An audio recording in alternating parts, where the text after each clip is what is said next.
మెల్కీసెదెకు యొక్క క్యారెక్టర్ గురించి కూడా మనం ధ్యానం చేద్దాం. ఎందుకంటే మెల్కీసెదెకు గురించి చాలామంది చాలా రకాలుగా మాట్లాడుతున్నారు. నా తాలూకా ఆశ, నా తాలూకా ప్రయాస ఏంటంటే భూమి మీద ఉన్నంత వరకు దేవుని యొక్క జ్ఞానం మనకు దొరుకుతుంది. ఇది చాలా జాగ్రత్తమేనండి. నేర్చుకునేది సాధ్యమైనంత వరకు హోరేబు సంఘములో 100% మీరు నేర్చుకోవాలి. I will make all arrangements. బయట విషయాలు, బయట కల్చర్ మనకు అవసరం లేదు. దేవుని ఎదుట మనకు ఒక దర్శనం ఉంది. మనకు ఒక దర్శనం ఏంటి? ఆ దర్శనం అట క్రీస్తు ఎదుట సంపూర్ణులగుట. ఈ లోకంలో ఉన్నంత వరకే మనకు దేవుని యొక్క జ్ఞానం మనకు దొరుకుతుంది. ఎలాగన్నా చెప్తున్నాం, పరలోకంలో దొరకవంటే దొరకవు. పరలోకంలో దొరికితే దేవదూతలకి క్రీస్తును గురించిన జ్ఞానము ఆల్రెడీ అందేది. వాళ్ళు మన గురించి చూస్తున్నారు. మన ద్వారా ప్రభుని వాళ్ళు ఎక్కువ తెలుసుకుంటారు. ఎందుకంటే ఇశ్రాయేలు ప్రజలు ఐగుప్తు నుండి కనాను వరకు వారి ప్రయాణము ఒక విశ్వాసి యొక్క యాత్ర ప్రయాణం. ఈ లోకము నుండి పరలోకానికి వెళ్ళే మన జర్నీని దేవుడు ఏం చేశాడంటే ఐగుప్తు నుండి కనానుకి. కానీ దేవుని యొక్క సంకల్పం ఐగుప్తు నథింగ్ బట్ లోకం, కనాను నథింగ్ బట్ పరలోకం. అయితే ఇశ్రాయేలు ప్రజలకి కనాను అడుగు పెట్టినంత వరకు సమృద్ధి అయిన మన్న దొరికింది. కనాను చేరినంత వరకు మన్న దొరికింది. కనానులో అడుగు పెట్టిన తర్వాత దెర్ ఇస్ నో మోర్ మన్న. మనం ఈ లోకంలో ఉన్నంత వరకు సమృద్ధి అయిన ఆహారం, రాబోయే దినాల్లో ఇంకా సమృద్ధి అయిన ఆత్మ కుమ్మరింపు ఉంటుంది, సమృద్ధి అయిన దేవుని వాక్యం ఉంటుంది. ఇన్కమింగ్ డేస్ తర్వాత ఇంకా దేవుని వాక్యం మనకు దొరకవు. కాబట్టి దేవుని బిడ్డలారా, సాధ్యమైనంత వరకు దేవుని వాక్యం ఎక్కువ చదవడానికి మిమ్మల్ని అందరినీ ఎందుకు రేపుతున్నాం? ప్రైజుల కోసం కాదు. ఎగ్జామ్స్ కండక్ట్ చేసి దేవుని వాక్యం చదవండి, చిన్న కాదు పెద్ద కాదు, ఎవరైనా సరే దేవుని వాక్యం చదువువాడు ధన్యుడు. మనకు అర్థం కాకపోవచ్చు. దేవుని దృష్టిలో నువ్వు ఎలాగుంటావు తెలుసా? ఏ బ్లెస్సెడ్ మ్యాన్, ఏ బ్లెస్సెడ్ పర్సన్. చదువువాడు ధన్యుడు, వినువాడు ధన్యుడు. అందుకే నేను ఆఫీస్లో ఉన్నా, ఇయర్ ఫోన్ పెట్టుకుంటాను, దేవుని వాక్యం సాధ్యమైనంత వరకు వింటుంటాను. అవకాశం ఉన్నవారు అందరూ చదవడానికి అవకాశం ఉన్నవారు చదవండి, వినడానికి అవకాశం ఉన్నవారు వినండి, చూడడానికి అవకాశం ఉన్నవారు చూడండి. ప్రాబ్లం లేదు. దేవునికి సంబంధించినవి ఎక్కువగా దేవునితో సహవాసము, దేవుణ్ణి ఎక్కువగా తెలుసుకోవాలని. మెల్కీసెదెకు గురించి అతను ఒక మనుష్యుడు అంటారు. అతను దేవుని పోలినవాడు కానీ దేవుడు కాడు అంటారు. అంటే రకరకాలుగా చెప్తూ ఉంటారు. ఈ మధ్యన ఒక అతను అంటారు, బైబిల్లో కొన్ని అవసరమైంది ఉందట, కొన్ని అవసరం లేదని. ఆ పండితుడు మరి అంటూ దేవుని లేఖనాల్లో అవసరమైనవి కొన్ని ఉన్నాయి, ఎసెన్షియల్ నాన్ ఎసెన్షియల్ అనేసి మాట్లాడుతున్నారు. దేవుని బిడ్డలారా, మన జీవితంలో నేర్చుకుందాం. 7 మార్లు పుట్టబడి ముద్రించిన మాటలు దేవుని గ్రంథంలో గ్రంథస్థం చేయబడింది. ఒక పొల్లైనను సున్నైనను వేస్ట్ కాదు. Such wonderful. నాకు అర్థం కాంది ఈ చెల్లికి ఏదో ఒక అర్థం అవుతాయి, ఆమెకి అర్థం కాంది ఆ అన్నకి ఏదో ఒక రోజున అర్థం అవుతాయి, తన జీవితం బ్లెస్ చేయబడతాయి. సచ్ వండర్ఫుల్ బుక్ ఆఫ్ దేవుని యొక్క గ్రంథం, వర్డ్ ఆఫ్ గాడ్. చూడండి, మొన్న నేను ధ్యానిస్తుంటే ఒక మాట నాకు ఎంత ఆదరణ ఇచ్చిందో. సామెతల గ్రంథం 30వ అధ్యాయం. సామెతల గ్రంథం. రకరకాలైన కల్చర్స్ వస్తున్నాయి. దేవుని ప్రేమించే నా సేవ జీవితంలో ఒకే ఒక దర్శనం, సంపూర్ణులుగా చేయుట. వాటి కొరకు మిమ్మల్ని దేవుణ్ణి ప్రేమించే మనుషులుగా తయారు చేయాలా, దేవుణ్ణి భక్తి చేసే మనుషులుగా మిమ్మల్ని తయారు చేయాలా. ఇదే నా ఎజెండా. ఇక్కడ చూడండి, 30వ అధ్యాయము సామెతల గ్రంథం 30వ అధ్యాయము. ఆయన చెప్తున్న మాటలు ఏంటంటే 1-2 వచనాలు. ఆయన చెప్తున్న మాటలు చూడండి. నిశ్చయముగా మనుష్యులలో నా వంటి పశుప్రాయుడు లేడు.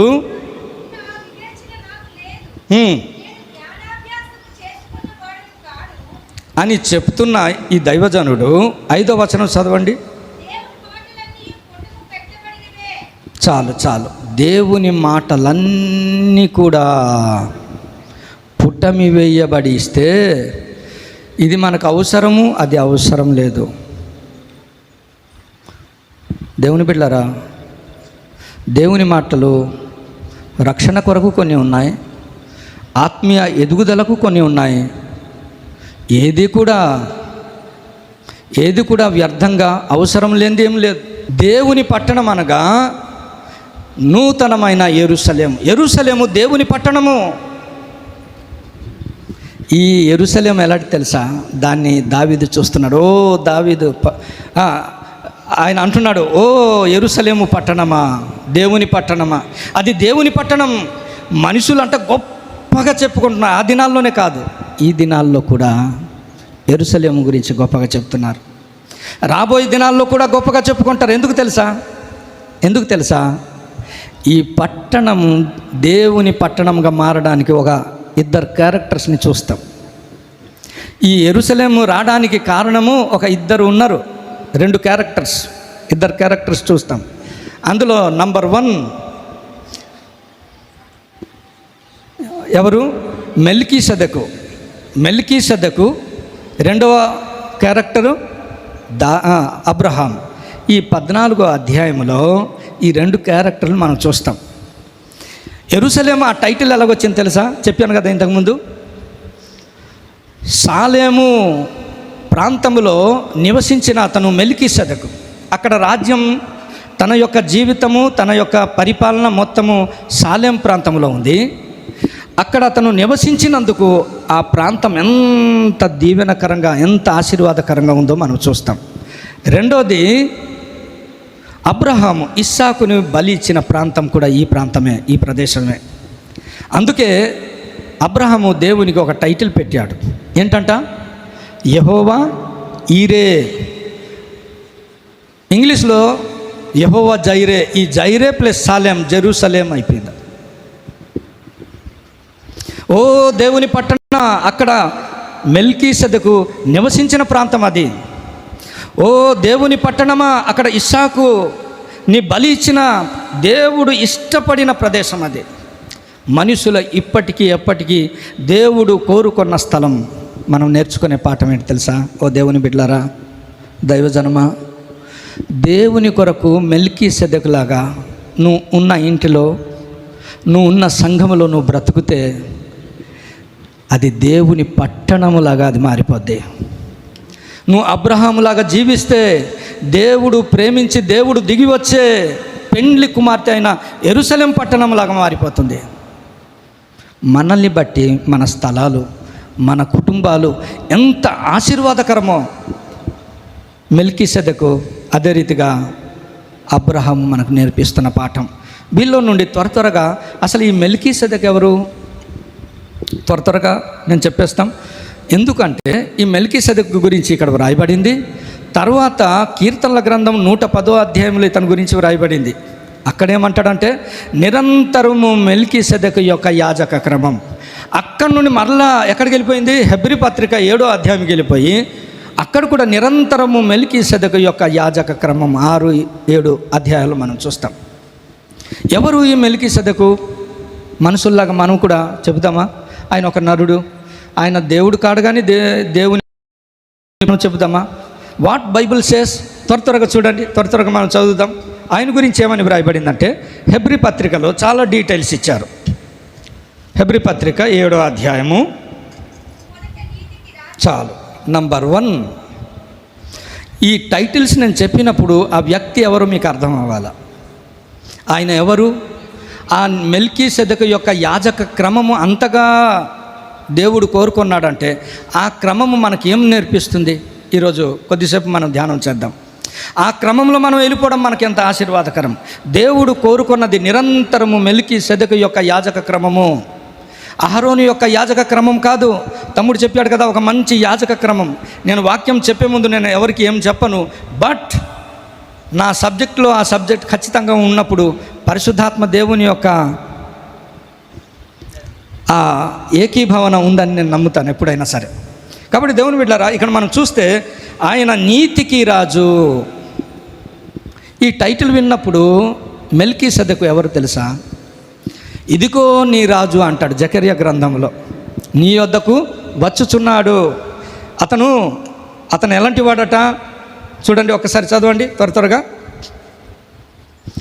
మెల్కీసెదెకు గురించి చెప్తూ 9వ అధ్యాయం 9వ వచనం. ఈ మాట ఎవరికి సంబంధించిన ప్రవచనం ఇది? యేసు ప్రభు. అంటే మెల్కీసెదెకు ఆయన ఒక నరుడు, ఆయన నరుడే, బట్ స్వయాన యేసు ప్రభు ఈ లోకానికి వచ్చాడు. సాలెము ప్రాంతంలో రాజ్య పరిపాలన చేశాడు. నీతికి రాజు అనే టైటిల్.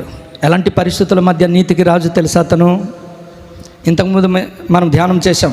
ఎలాంటి పరిస్థితుల్లో తన రాజ్యంలో నీతిని స్థాపించాడు తెలుసా? దేశాలకి దేశాలు, ఈ రాజు మీద ఆ రాజు, ఈ ప్రజలు ఆ ప్రజలు, రాజ్యాలకి రాజ్యాలు గొడవలు అవుతున్నాయి. 4 రాజులు కలిసి కదొర్ల యోమేరు ఏం చేశాడట? 5 రాజులందరినీ బంధించేసి ఆ ప్రజల్ని, సొత్తును బంధించుకొని తీసుకెళ్ళిపోయాడు.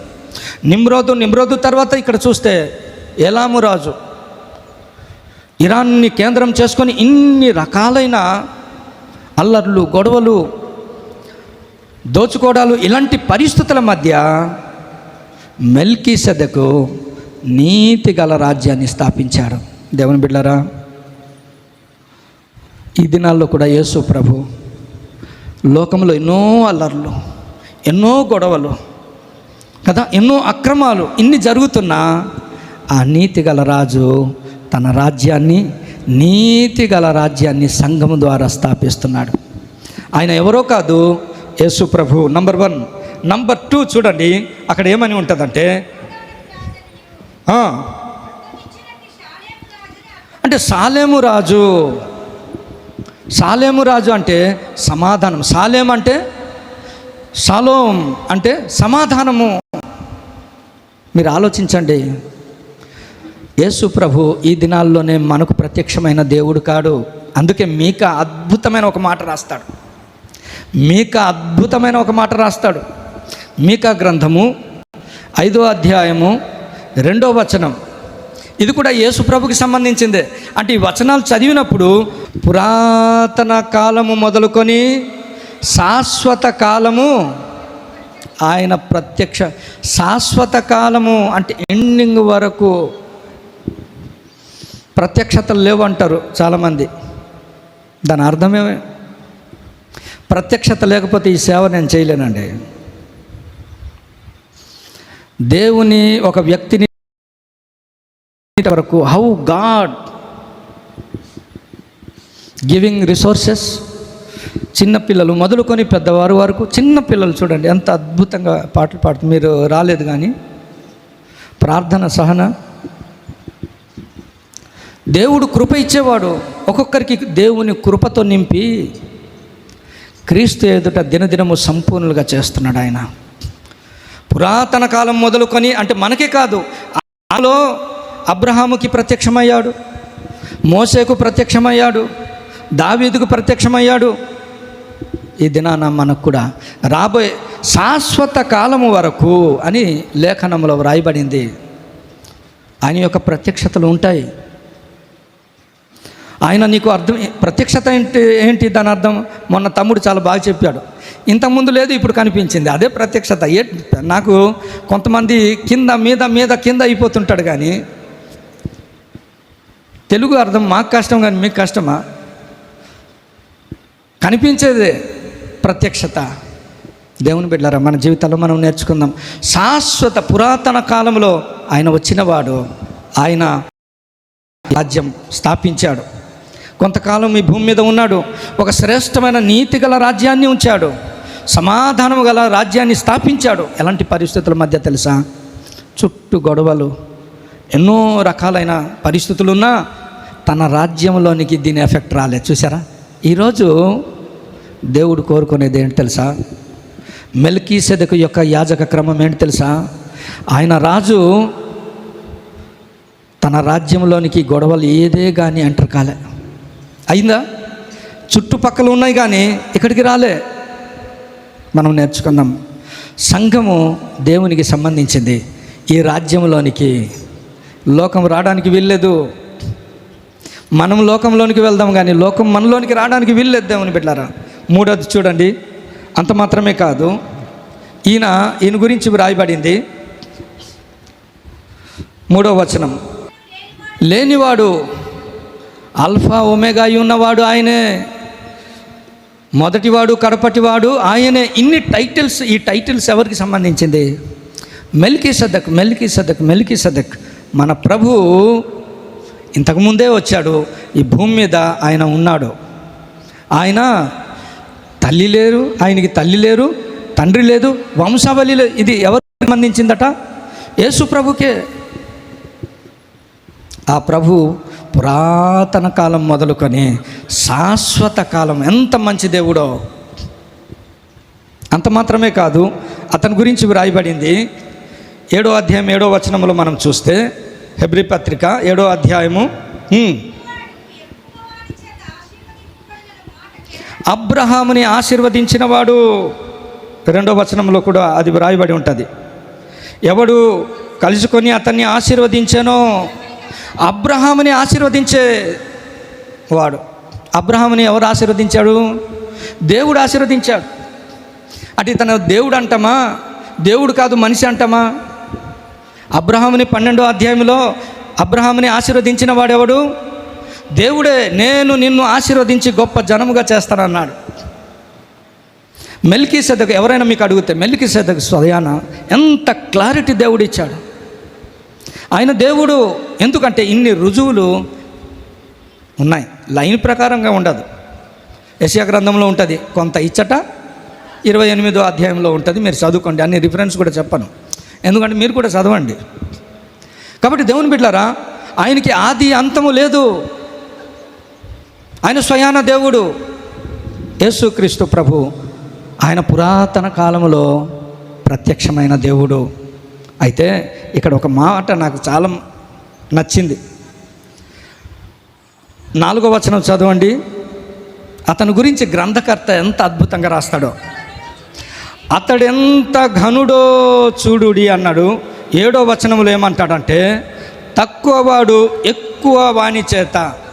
అంటే యేసు ప్రభుని ఎక్కువగా చూపిస్తున్నాడు. మెల్కీసెదెకుని గ్రంథకర్త చాలా శ్రేష్ఠుడు, గొప్పవాడు. దేవుడు నాతో అన్నాడు, సురేంద్రపాల్, నీ జీవితంలో నువ్వు ఎప్పుడే కానీ, నీ కుటుంబ జీవితంలో, సంఘ జీవితంలో దేవునికి ఎక్కువ వాడుగానే నువ్వు చూపించాలా. దేవుడు ఎంత ఘనుడుగో నువ్వు చూపించగలగాల. ఇక్కడ గ్రంథకర్త 1వ అధ్యాయంలో చూస్తే దేవుడు యేసుక్రీస్తు ప్రభు దేవదూతల కంటే గొప్పవాడు అంటాడు. 3వ అధ్యాయంలో చూస్తే మోసే కంటే గొప్పవాడు. మనం పాట పాడతాం కదా, మోసే కంటే, అంటే మా స్వాతి అక్క దుమ్ము రేపేస్తూ ఉంది కదా. అహరోను కంటే గొప్పవాడు 5వ అధ్యాయంలో వ్రాయబడింది. యేసు ప్రభు అంటాడు, స్వయాన యేసు ప్రభు సొలొమోను కంటే గొప్పవాడు అంటాడు. ప్రవక్తల కంటే గొప్పవాడు, దేవుడు గొప్పవాడు. That's all. మనం దేవుణ్ణి తక్కువగా చేయడానికి వీళ్ళే. దేవుణ్ణి మనం తక్కువ చేయకూడదు. దేవునికి సంబంధించింది ఏదే కానీ మనం తక్కువ చేయకూడదు. మన జీవితాల్లో దేవుణ్ణి తక్కువగా మనం చూడకూడదు. దేవునికి సంబంధించింది ఏదైనా సరే తక్కువ చేస్తే ఏమవుద్దన్నా అంటే రాశాడు, దేవుడు రాశాడు. మీరు తర్వాత ఇంటికి వెళ్ళి చదవండి. దానియేలు గ్రంథం 5వ అధ్యాయంలో నెబుకద్నెజరు కుమారుడు ఒకడు ఉంటాడు, బెల్షెజరు ఉంటాడు. అతనికి ఒక ఫంక్షన్ పెడతాడు. ఆ ఫంక్షన్లో ద్రాక్షారసం తాగాలని ఆశ ఉంటుంది. అందరినీ పిలిపిస్తాడు. పిలిపించి ఎందులో పోసి తాగాలని ఆడికి దుర్బుద్ధి వచ్చింది తెలుసా ఆ దుర్మార్గుడికి. తన తండ్రి యగు నెబుకద్నెజరు యెరూషలేములోని ఆలయములో నుండి తెచ్చిన పాత్రలు. ఓ దేవుని బిడ్డ, నీ శరీరం నీ ఇష్టమే, బట్ డోంట్ డిఫైల్ ఇట్. దాన్ని అపవిత్రం చేయొద్దు. ఈయనకి ద్రాక్షారసం తాగాలని ఆశ ఉంది. ఎక్కడో నువ్వు తాగితే సరిపోలే.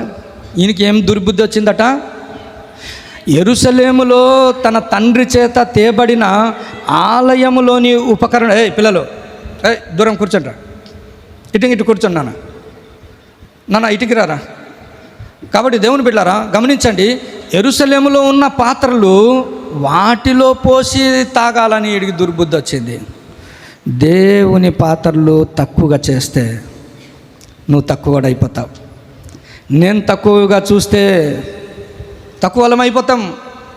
వెండి పాత్రలు దాంట్లో పోసి అప్పుడు వారు త్రాగుచుండగా దేవుని హస్తము వారు కనబడింది. ఏమంటాడు తెలుసా? ఓ బెల్షస్సరు, నువ్వు తక్కువడైపోయావు, నువ్వు తేలిపోయావయ్యా, నువ్వు రాజువే, నీ వెయిట్ ఎక్కువ ఉంది రాజ్యంలో, బట్ ఇన్ మై వెయిట్, నా తూకంలో నువ్వు తేలిపోయావు అంటాడు. దేవుని విషయంలో దేవుని ఘనపరిచేవారుగా మనం ఉండాలి, దేవుని గొప్ప చేసేవారుగా ఉండాలి. ఈ దినాల్లో నేను చాలా వింటున్నాను, మందిరాల గురించి రకరకాలైన డిస్కషన్స్ చేస్తూ ఉన్నారు. దేవుని బిడ్డలారా, హోరేబు సంగమా, మందిరం గురించి ఎప్పుడు నీ జీవితంలో తక్కువగా మనం మాట్లాడడానికి వీల్లేదు. మందిరం గురించి ఈరోజు ఎంత ప్రయాసపడుతున్నాం తెలుసా? నాకు చాలామంది మా స్టాఫ్ అన్నారు, ఏం సార్ ఇక్కడ ఉండిపోయి ఆదివారం ఒకరోజు వెళ్ళిపోతే యాజకుడు బలిపీఠం దగ్గర మాత్రమే ఉండాలని బైబిల్ కోట్ చేసింది. ఉండలేము సార్. దేవుడు కృప చూపాడు, దేవుడు వారితో మాట్లాడారు. సండే నాకు సెలవు ఇస్తున్నారు. దేవుని మందిరం గురించి దేవుడు అంటాడు, ఇది నా తండ్రి ఇల్లు అంటాడు. దేవుని మందిరం గురించి దావీదు ఏమంటాడు తెలుసా? తేజో మహిమ నిలుచు స్థలము అంటాడు. మందిరం గురించి యెహెజ్కేలు అంటాడు, దేవుని తేజో మహిమతో నింపబడిన స్థలం అని చెప్తాడు. Such a wonderful place, God residing place.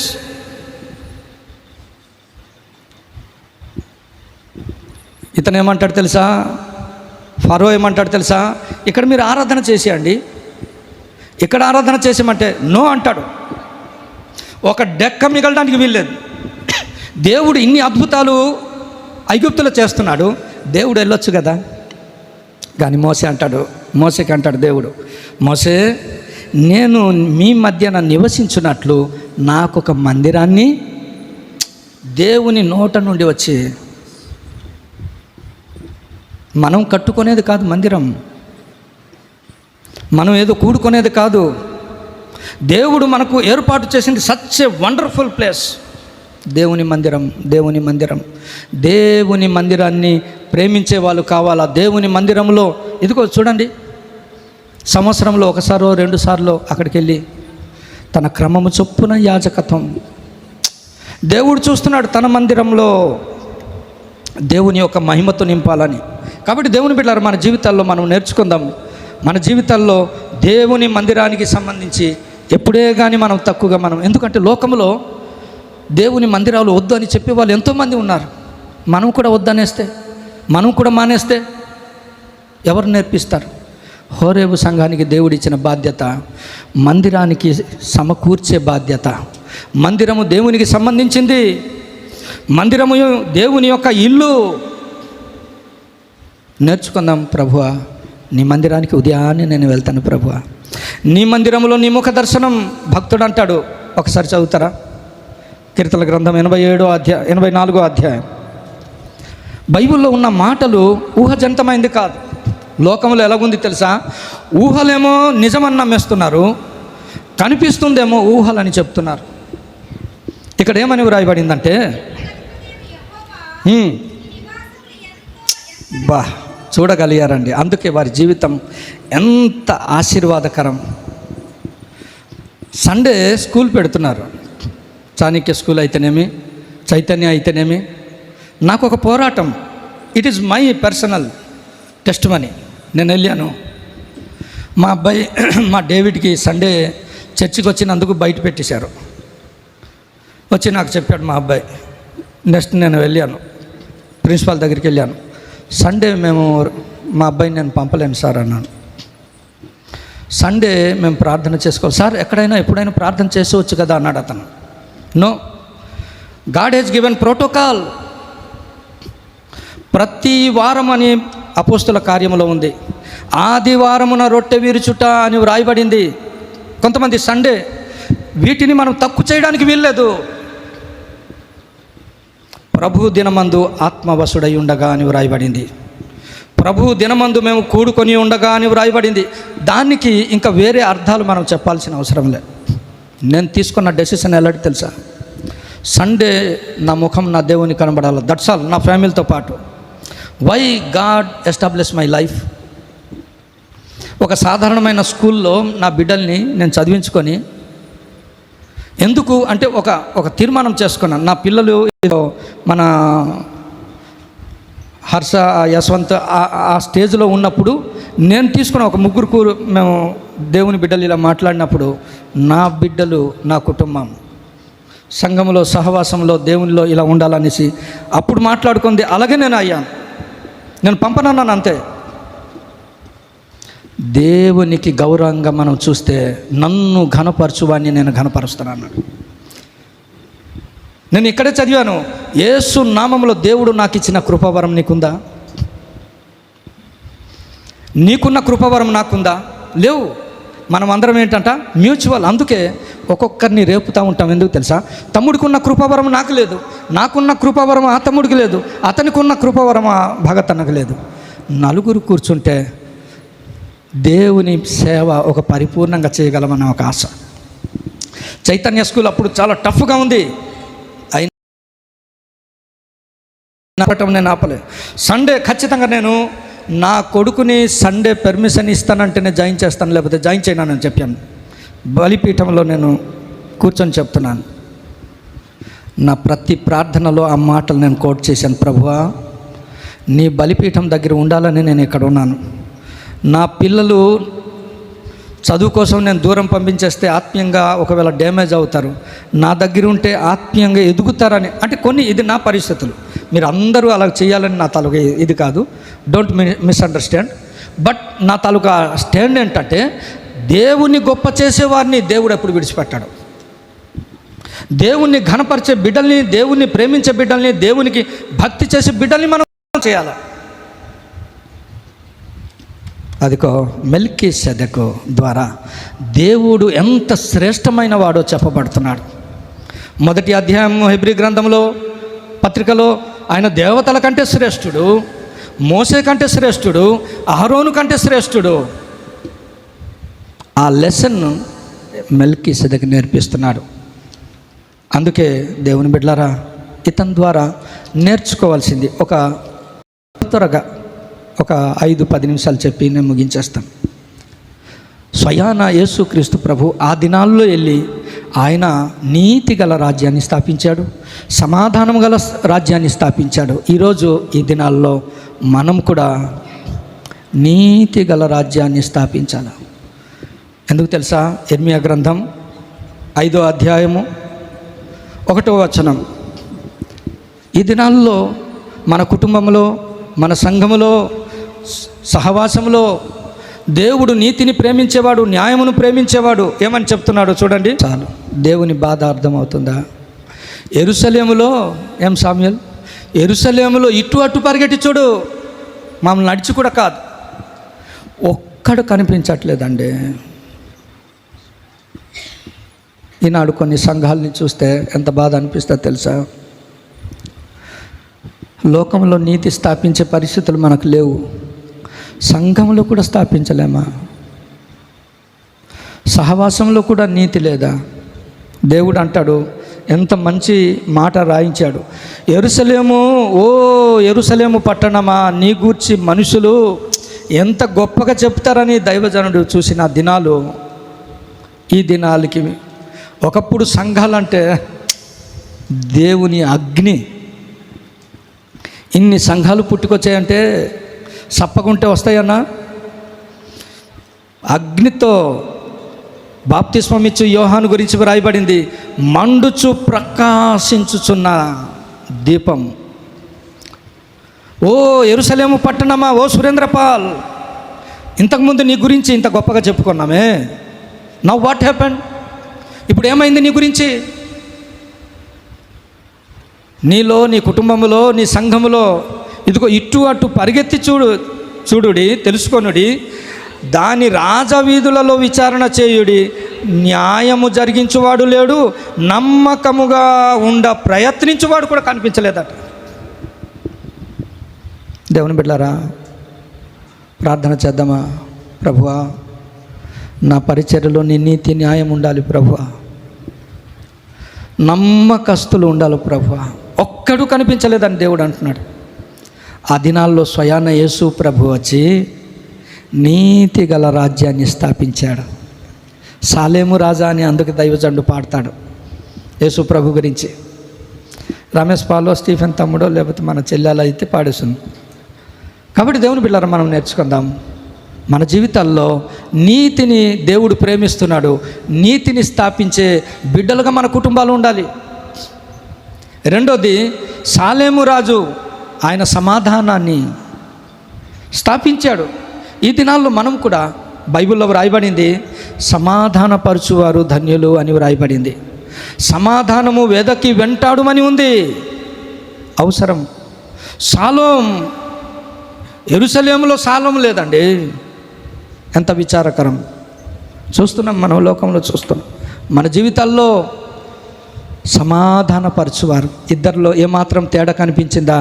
Enter అయిపో ఒక మెల్కిసెదెకుగా, సమాధానం స్థాపించి ఒక మెల్కిసెదెకుగా యేసును పోలి నేను బ్రతుకుతున్నానని దైవజనుడు చెప్పినట్టు ఒక మెల్కిసెదెకు మనకు హోరేబు సంఘానికి అవసరం.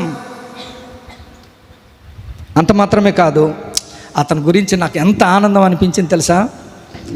అబ్రహాము గెలిచి వస్తున్నాడు. అబ్రహాము ఆ నలుగురు కదుర్ల యోమేరు ఆ రాజు అతని యొక్క టీం అంతటిని గెలిచి ఆయన వస్తున్నప్పుడు అతన్ని ఇద్దరు ఎదుర్కొన్నారు. ఎవరెవరు చెప్పండి? చాలు. ఇక్కడ 7వ అధ్యాయం 2వ వచనములో అతన్ని ఆశీర్వదించడానికి, 7వ అధ్యాయం 2వ ఏంటి చెల్లి, అదే ఆ మాటే. అంటే అబ్రహాముని కలవడానికి సాలేము రాజు వచ్చాడు, మెల్కీసెదెకు వచ్చాడు. అబ్రహాముని కలవడానికి, ఎదుర్కోవడానికి ఎవరు వచ్చాడు? సొదొమ రాజు వచ్చాడు. ఇప్పుడు అబ్రహాం ఇక్కడ ఉన్నాడు. ఈ వైపు మీరు ఇలా ఊహించుకోండి, ఈ పక్క సొదొమ రాజు ఉన్నాడు, ఈ పక్క సాలేము రాజు ఉన్నాడు. ఈ సొదొమ రాజు తర్వాత అబ్రహాముతో కాన్వర్జేషన్ ఏమని ఉంది తెలుసా? షార్ట్కట్లో చెప్పేస్తాను. ఇదిగో, మనుషుల్ని నాకు ఇచ్చే ఆస్తి నువ్వు పట్టుకెళ్ళిపో.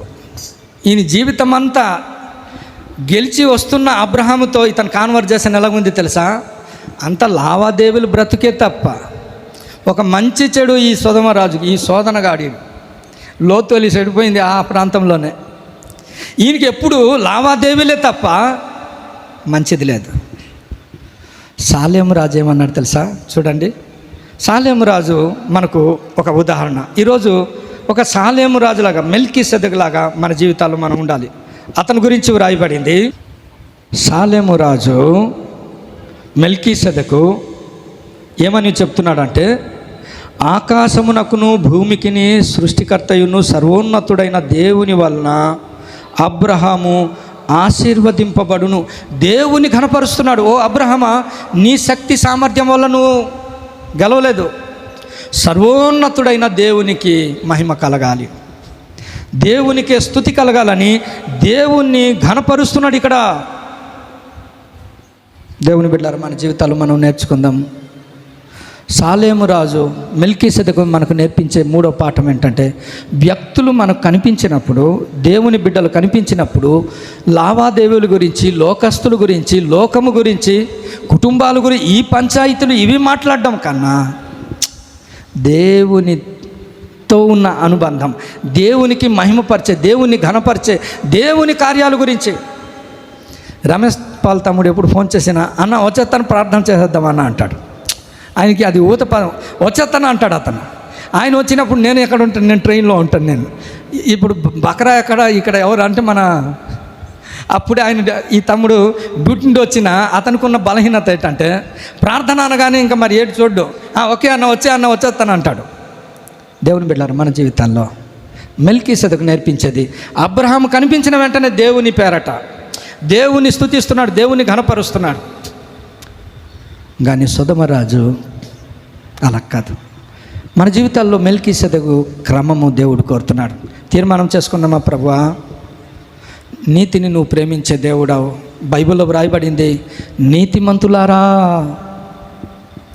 నీతిమంతులారా, వాక్యంలో వ్రాయబడింది, నీతిమంతులారా హర్షించుడి, నీతిమంతులారా ఆనందగానము చేయుడి. దేవుని ఘనపరిచే కార్యాలు చేద్దాం. అంత మాత్రమే కాదు, అక్కడ వ్రాయబడింది రొట్టె ద్రాక్షరసం. అక్కడ ఒక మంచి పదం పరిశుద్ధాత్మ దేవుడు రాశాడు. 18వ వచనంలో ఏమని వ్రాయబడిందంటే 19లో, అప్పుడు అతడు అబ్రహామును ఆశీర్వదించి. నాకు ఈ వచనాలు చదువుతుంటే గొప్ప ఆనందం అనిపిస్తాయి. ఎందుకు తెలుసా, నేను చాలామందిని యేసు నామంలో దీవిస్తుంటాను. మీరు అబ్జర్వ్ చేస్తారో లేదో. నిన్న దేవుడు నాకు గుర్తు చేశాడు, సంఖ్యాకాండం 6వ అధ్యాయం. దేవుని వాక్యం నా జీవితంలో ఎందుకు ఇంత దీవెనకరంగా ఉంటుందంటే, నాకు తెలుసో తెలియక అది వాక్యానుసారంగా. చూడండి, సంఖ్యాకాండం 6వ అధ్యాయము 23వ వచనం నుండి. అందరు తీస్తారా? మీరు ఇశ్రాయేలును ఇలాగూ దీవించండి. ఇది దేవుడే చెప్తున్నాడు. ఓ సంఘమా, ఓ దైవజనుడా, మీరు దేవుని ప్రజల్ని ఇలాగ ఆశీర్వదించాలట. యెహోవా నిన్ను ఆశీర్వదించి నిన్ను కాపాడునుగాక, అట్లు వారు ఇశ్రాయేళ్ల మీద నా నామమును ఉచ్చరించుట వలన. Y Surendrapal will bless. అలాగున ఉచ్చరించుట ద్వారా, యేసు నామములో ఉచ్చరించుట ద్వారా నేను వారిని దీవిస్తాను. అందుకే సంఘంలో ఉన్న బిడ్డలు, మన సంఘ బిడ్డల్ని మనం దీవించాలా. మన బిడ్డల్ని ఉదయం లేచి మన బిడ్డల్ని మనం దీవించాలా. ఎవరినో దీవించు అని మనం ఎవరినో దీవిస్తాము, మన బిడ్డల్ని మాత్రం ఎప్పుడు మన నోటి వెంట దీవించాం. ఎప్పుడైనా దీవించారా మీ బిడ్డల్ని? యేసు నామములో నా బిడ్డను దీవిస్తున్నానని. ఆ ప్రత్యక్షత దేవుడు నాకు ఇచ్చాడు. మన బిడ్డల్ని, మన కుటుంబాన్ని, సంఘాన్ని యేసు నామములో మనం దీవించాలంతే. ఓ యాజకుడా, ఇశ్రాయేలుని నువ్వు దీవించు. ఎలాగా? దేవుని పేరట నువ్వు దీవించు. వారు ఉచ్చరించుట ద్వారా నేను వారిని ఆశీర్వదిస్తాను.